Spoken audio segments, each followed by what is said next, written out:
All right, happy Friday. What we have here is a rusty bed. Everybody knows these Silverados, they'll be pretty good shape, and then you always get the wheel well rust. Look at that. So I'm going to cut some metal out at some point and weld a panel in there. Just patch it, fix it, and it'll be good to go. And what I got going on is this Silverado, and what you see here is some frame issues, major rust. Now, if this was a two-wheel drive truck, I would just C-notch this, and then the rusted area and even the back, I'd probably just cut that off and C-notch it, and then I would lower it, and it wouldn't have mattered. But being that this is four-wheel drive, I'm not lowering it. So the factory kind of stops the frame, and they have different lengths if you're a short bed or a long bed. So it gives it a perfect place to splice into. Kind of sucks because the gas tank's got to get dropped to do any welding around here. And that cross member has a hole in it. And basically, what I'm thinking of doing with this truck is it was a $300 truck. It's a 99 2000 Silverado with 140,000 miles on it. It runs. Charging a battery I have for it. 5.3. So, I mean, buy a 5.3 V8 with 140,000 miles. How much are you going to spend? Anywhere. I don't care. Junkyard. $250, $500, $700, $1,000. So, you got the good motor, good trans. Typically, I'll take something like this and just, take the body off and use it for something else. Let me get a better shot of the truck. So anyway, this thing's got a bad brake line and some other stuff. So why am I doing this? Well, I had it laying around square tubing, and what I'm going to do is create just a quick brace. So you get yourself some square tubing from the scrap or surplus or whatever. It's typically what they use for signs for road work. So if you acquire one, somebody ran over and they're scrapping it or junking it.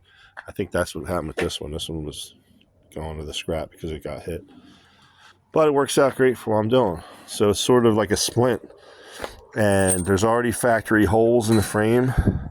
So you can pick a couple holes, line the holes up, get yourself some hardware. I don't have enough, so I'm going to go to the hardware store.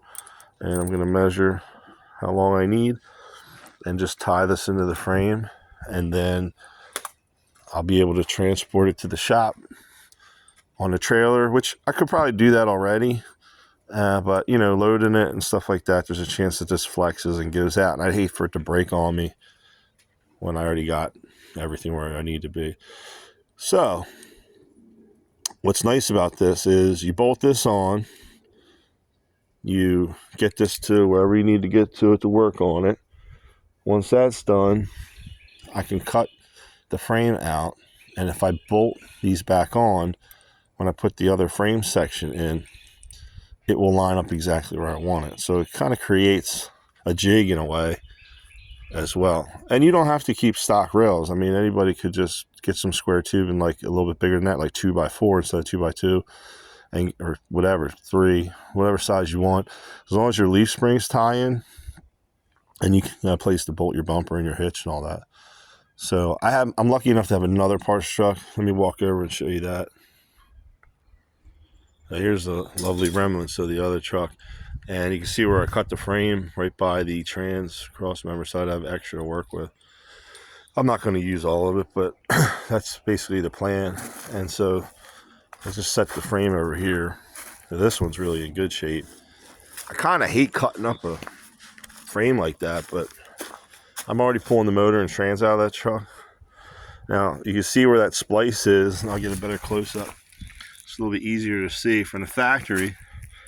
So ideally, grinding these welds out, sliding this piece, or cutting these out of the way, sliding this piece into the other one, and then re-weld it back up. I mean, you would never even know it was worked on. And I think the rear hanger bracket's slightly different, so I'll probably just use the other one anyway. But yeah, I mean, that's pretty cool. And I think I paid like $250 for this truck. This is another 99. So same year, but it's 2-wheel drive.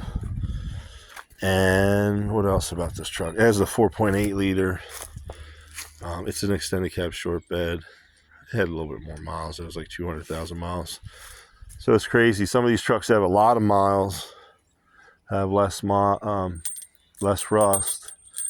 But I think people backing into the salt water and stuff like that, that'll do that. So looks like a mess, but it's useful. I got a 342 rear. This is really good for fuel mileage. They're harder to find a 342. Most of the rears I have are 376 gear ratio.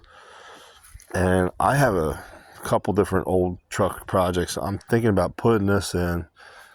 And just a side note, because it's 6-slug, they look good for if you want to run, the transport wheels. So you can run a 22-inch Steely, throw the dog dish hubcap, and say that's sitting under like my paddle truck or, like the 65 GMC pickup, whatever.